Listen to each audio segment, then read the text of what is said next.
Our journey through the storm takes us to Central Africa and the nation of Congo. Congo covers a vast tropical region in the heart of Africa, full of beauty and rich mineral and natural resources. But Congo has also known its share of political and economic storms over the past 50 years. As part of the partitioning out of Africa by colonial powers in 1884, King Leopold II of Belgium turned Congo into a personal kingdom during which nearly half of the population died. Belgium's heavy-handed colonial rule continued over this region well into the 20th century. The winds of freedom swept through Africa in the mid-1950s, and Congo received its independence from Belgium in 1960. This sea change in political leadership promised better times, but as it turned out, life proved harder than ever for the people. A new African elite emerged, amassing wealth and isolating itself from the poverty and struggles of the masses. Tension and unrest steadily built among the populace. By 1964, Congo was a seedbed for revolution. It was in this unstable environment that AIMM continued its labors to see a vibrant Church of Jesus Christ emerge, much as it had for the previous 60 years.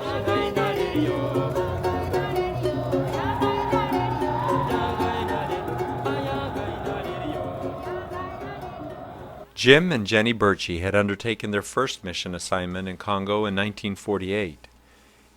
In mid-January of 1964, their work centered on a small mission station called Kandala, situated next to the Kwilu River. What the Bertsches and their missionary colleagues didn't realize at the time was that the rebels were making final preparations to ransack their station and end their lives. The day was January 21st, 1964. Jim Bertsche shares in his own words. It was about 7:30 that evening, as the missionary kids were getting into their pajamas, that the band of rebels struck. Our first warning was the sound of excited shouts and cries out in our mission village. Looking out of our windows, we could see flames leaping skyward, and against the red backdrop of burning homes, the running figures of the attackers, brandishing bows and arrows. Machetes and torches were clearly visible. In a matter of only minutes, the whole village was a mass of flame. The band came screaming onto our station. They very quickly found our missionary group huddled together at the home of the station pastor, Kandala Pierre. The first hour was a wild mixture of shrill cries, threats, menacing gestures, accusations, and blows. Time and again, as excited youth would run up with notched arrows and drawn bows, they would be prevented from releasing the arrows by some member of the group who would intervene.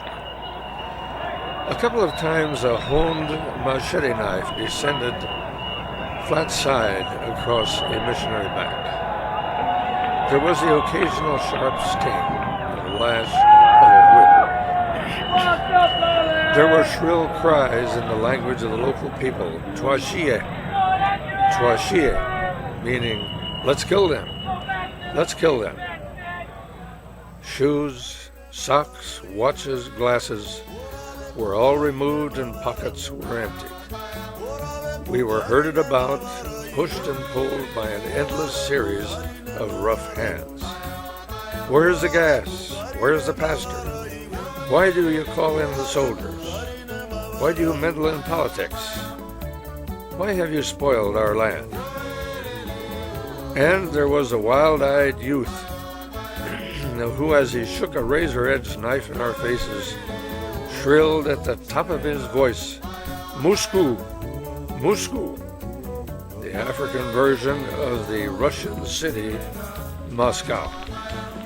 It was a surrealist setting, standing barefoot in the flickering half-light of a mission station going up in flames, We heard the excited cries of the destroying bands, the crackling flames, the collapsing roofs, the exploding barrels of fuel, the hiss of a vehicle tire going flat, the blast of an igniting gas tank, the crash of shattering glass, and the sound of splintering wood.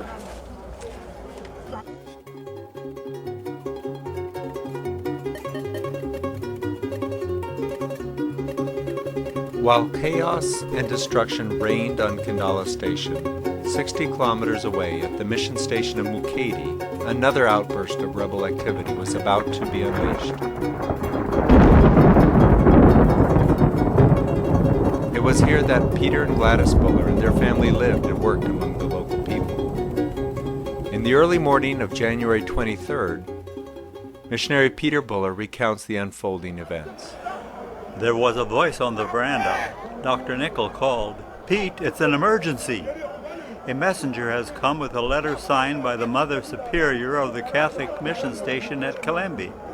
It reads, 'Sirs, please come over and help us.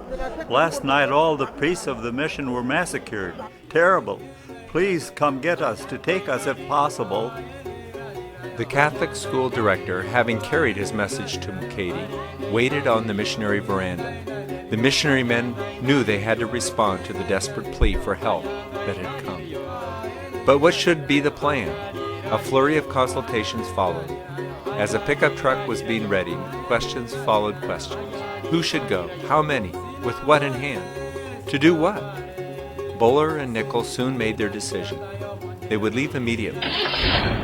As they were driving off the station with the Kalembe school director, they were intercepted with a message from the Mukedi church leaders. It is too dangerous to go to Kalembe, but the rebels might not kill a doctor. Therefore, Mr. Buller should get off the truck immediately. Dr. Nickel should wear his operating gown and leave alone after painting red crosses on the truck doors. Pausing a moment to reflect on the message, the two men put their truck in gear and continued their trip as planned. Perhaps an operating gown might even be mistaken as the garb of another priest. Buller's account continues the story. 4 miles out of Mukedi, we saw a mass of people approaching on the road. The youth gang, we thought, and coming our way. To our relief, the people on the road proved to be the Catholic mission students returning to their villages. For them, school was over, at least for this school year, and likely for much longer. Their faces tense and sober, they were trudging homeward, carrying on their heads the remains of their broken education, a few notebooks, some texts, a slate, and a small bundle of clothes. Turning into the Catholic mission driveway, the Catholic Station Church came into view. About 15 yards in front of it, 3 Africans were digging a common grave some 3 yards square. Nearby clustered 7 women, 6 hooded nuns. We dismounted from the truck and shook hands with the stricken nuns. Then we turned to the 3 iron cots upon which lay the shrouded bodies of the 3 priests who had paid us a visit only a few days before. What a ghastly massacre.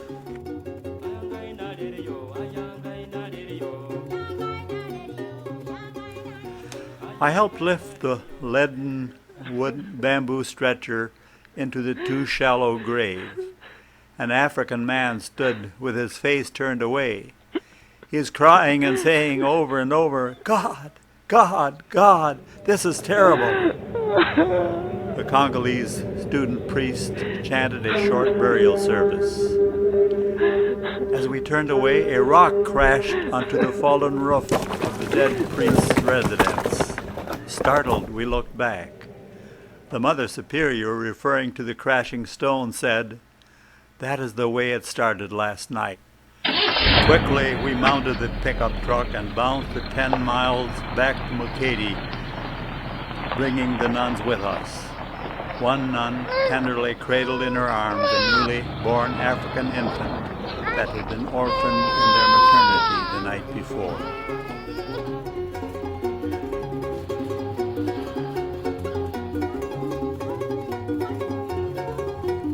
You are a refuge refuge from the storm, O Lord. To the needy in distress, you are a shelter from the storm and a shade from the heat.